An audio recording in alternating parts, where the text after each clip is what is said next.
Hello everyone, कैसे हो सब लोग। Hope you all are fine.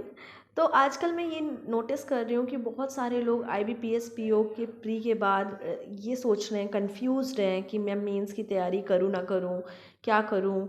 तो उनके लिए ये वीडियो बहुत ही ज़्यादा इम्पॉर्टेंट है, जिन्होंने बहुत ही मतलब उनके अकॉर्डिंग 45-50 लो अटैम्प्ट किए हैं, 55 तक लो अटैम्प्ट लग रहा है उनको। ये वीडियो उनके लिए है। मैं अपना यहाँ पे एक्सपीरियंस शेयर करूँगी जो मैंने लास्ट ईयर ये IBPS PO का एग्ज़ाम दिया था, उसी के बेसिस पे आप लोगों को मैं एक स्टोरी बताऊंगी जो कि बहुत ज़्यादा ही अनएक्सपेक्टेड हुआ था लास्ट ईयर। तो दिस टाइम आप जितने भी लोग ये टेंशन में हो कि मैं मेंस की तैयारी करूं ना करूं, उनके लिए सबसे पहले मैं एक बात बता दूं कि अगर आप लोगों का रिज़ल्ट आ जाता है, उसके बाद मान लीजिए जो लो अटेम्प्ट वाले हैं उनका मान लीजिए रिज़ल्ट आ जाता है, तो फिर आप उस टाइम शुरू करोगे तो कोई फ़ायदा नहीं रहेगा। तो आप लोगों को मैं कुछ पॉइंट डिस्कस करूँगी, उसके उसके बाद आप लोग को रियलाइज़ हो जाएगा कि चाहे मेरा हो या ना हो, वैसे तो बहुत लोगों का चांसेस बहुत ज़्यादा है इस बार होने का, लेकिन स्टिल आप लोगों को लग रहा है हो या ना हो, उसके लिए मैं पॉइंट्स कुछ डिस्कस करूँगी, उसे बहुत ध्यान से सुनिएगा। उसके बाद आप लोगों को ये कन्फ्यूजन ख़त्म ही हो जाएगा कि मैं मेंस की तैयारी करूँ या ना करूँ। So let's start this video. सबसे पहले क्या होता है ना कि IBPS PO का क्या होता है, नॉर्मलाइजेशन बहुत ही ज़्यादा अनएक्सपेक्टेड होता है। क्या होता है नॉर्मलाइजेशन में कि किसी ने अगर लो अटेम्प्ट भी किए हैं ना, तो उसके अटेम्प्ट्स उनके स्कोर बढ़ जाते हैं। तो बहुत ही ज़्यादा ये मैंने लास्ट ईयर बहुत ही अनएक्सपेक्टेड रिज़ल्ट देखा था। तो जिनके भी बहुत लो अटेम्प्ट है ना, वो स्ट्रेस लेना बंद करें कि मेरे लो अटेम्प्ट है, उनके नंबर बढ़ जाएंगे जितने भी कट ऑफ हैं। तो नॉर्मलाइजेशन तो हमारे हाथ में होता नहीं है। तो आप पहला टेंशन लेना तो ये बंद ही कर दीजिए कि क्या होगा मेरा। अगला पॉइंट है एक्यूरेसी। एक्यूरेसी का ये होता है कि हम लोगों ने क्वांट और रीजनिंग यूजुअली हम लोग को ऑलरेडी पता है कि हम बहुत ही ज़्यादा ध्यान से अटेम्प्ट करते हैं। जब हमारा पज़ल बनता है तभी हम टिक करते हैं, ऐसे ज़बरदस्ती हम टिक नहीं करते। और रही बात इंग्लिश की, तो इंग्लिश की एक्यूरेसी किसी की अच्छी नहीं होती है। किसी का कुछ क्लोज टेस्ट में गलती होता है, कुछ गलत होता है, तो उसका स्ट्रेस ना लेकर हम लोग क्वांट और रीजनिंग फोकस करें तो हम लोग की वो वहाँ से फुल एक्यूरेसी है, सबका होता है। तो एक्यूरेसी अगर आपका अच्छा है तो आप बिल्कुल बेफिक्र होकर मेंस की तैयारी करिए कि मेरा होगा या नहीं होगा, पक्का होगा। अगला पॉइंट है फ्यूचर प्रिपरेशन। इसका मतलब ये है कि अगर हम लोग मान लीजिए आप लोगों को बहुत लो अटेम्प्ट है विद लेस एक्यूरेसी और समथिंग, तो आप एक बात बताइए, फ्यूचर प्रिपरेशन अभी SBI PO आप सब ने भरा होगा, सब लोगों ने।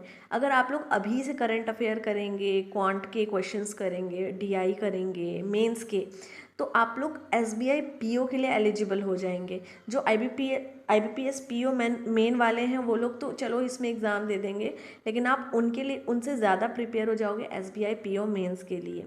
सो बी प्रिपेयर्ड, अभी से शुरू कर दो, क्योंकि SBI PO की तो आपकी तैयारी ऑलरेडी हो ही रखी है, लेकिन उसे भी साथ में लेकर चलेंगे।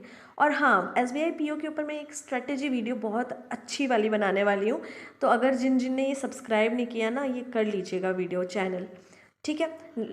तो फ्यूचर प्रिपरेशन में बहुत हेल्पफुल होने वाला है। SBI PO मेंस आ रहा है, जो कि आप लोग बहुत अच्छे से जानते हो, बहुत ज़्यादा ही उसमें चैलेंजिंग क्वेश्चंस आते हैं।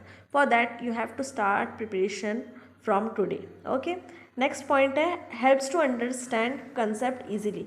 अगर आप लोग ना मेंस के क्वेश्चन ध्यान से देखोगे तो उसे समझोगे, धीरे धीरे समझोगे, तो आप लोग जब उसके बाद प्री के क्वेश्चन सॉल्व करोगे तो वो आपको बहुत इजी लगने वाला है। क्योंकि SBI प्री का एग्ज़ाम अभी आना बाकी है, तो आप लोग को ऑलरेडी पता है कि क्वांट ने बहुत चैलेंजिंग क्वेश्चंस इस बार दिए थे, तो SBI PO में भी देंगे, है ना। तो अगर आप मेंस के क्वेश्चन जब सॉल्व करोगे ना, तो आप प्री पे जब स्विच होगे मॉक्स में, तब आपको रियलाइज़ होगा कि इतना भी चैलेंजिंग नहीं होता है।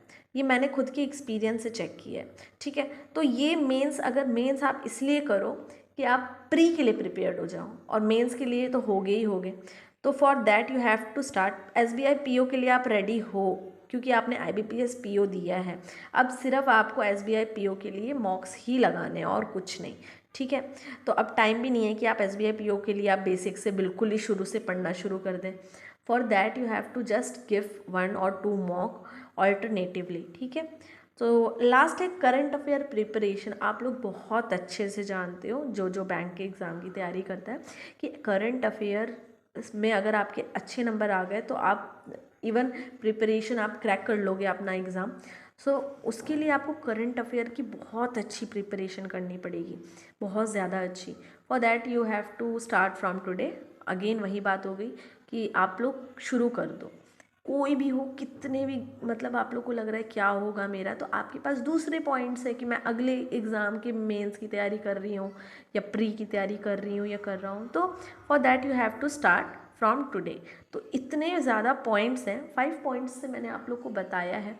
अगर फिर भी आप डाउटफुल हो कि मैं करूँ ना करूँ, तो इसका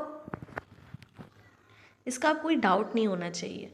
सो अभी आप लोग फ़ोन रखिए, वीडियो ऑफ करके पढ़ाई पे लग जाइए। और मेंस कहीं से भी आप पढ़ सकते हैं, आजकल तो यूट्यूब पे इतने सारे टीचर्स हैं, बहुत अच्छा पढ़ा रहे हैं, वहाँ से पढ़ लीजिए। पेड वाले हो तो पेड से पढ़ लीजिए, कोई प्रॉब्लम नहीं है, कहीं पे भी पढ़ेंगे आपको कंटेंट मिलेगा। और येस, करंट अफेयर पे प्रिपरेशन शुरू कर दीजिए। Okay, thank you, hope so आपको कोई डाउट नहीं होगा। और वन मोर थिंग, प्लीज़ इस चैनल को सब्सक्राइब कर लीजिए, क्योंकि मैं आगे बहुत सारी वीडियोस लाने वाली हूँ जो कि बहुत इंपॉर्टेंट होने वाले हैं। अभी मैं कल SBI PO का स्ट्रेटेजी वीडियो डालूँगी, मेंस के साथ साथ हम कैसे करें। For that you have to subscribe. Thank you.